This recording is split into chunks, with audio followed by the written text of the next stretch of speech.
The silence is not empty. It is a transaction, signed in the marrow before the mind ever reviews the terms. They do not learn this at work.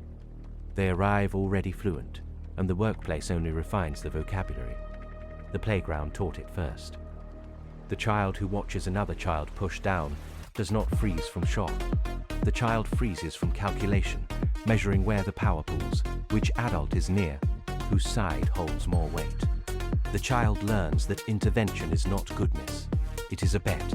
Most children learn to fold. This reflex hardens into instinct. In the meeting room, the body knows before the sentence finishes.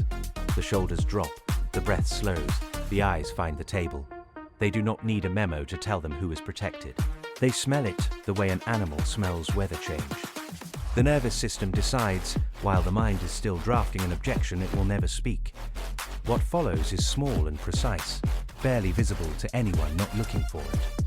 The nod at the wrong moment, the laugh at the cruel joke, and the sudden amnesia about what they witnessed in the hallway are not failures of memory.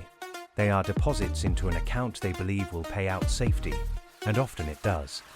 The bonus arrives, the project survives, and the annual gathering offers no surprises. You are waiting for the solution, the call to action, the 5 steps to courage.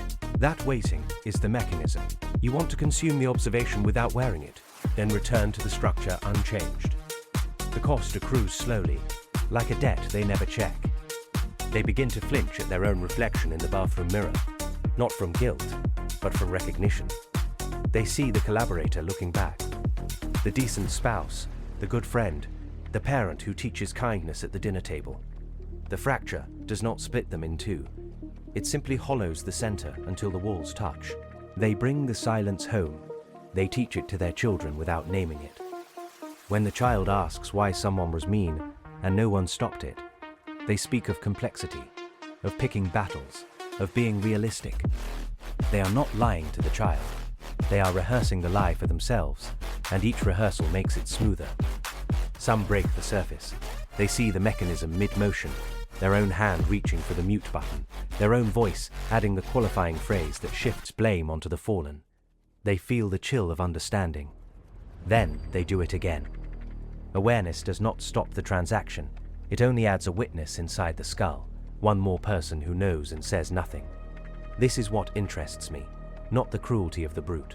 Cruelty is common. I have watched this in every industry, every level of education, every country that believes itself too civilized for it. It is the agility of the decent person that holds my attention, the speed with which they adapt to injustice once it is labeled policy, the creativity they bring to their own justification. They do not lose sleep. They lose the capacity to distinguish sleep from escape. I am DRAVEN.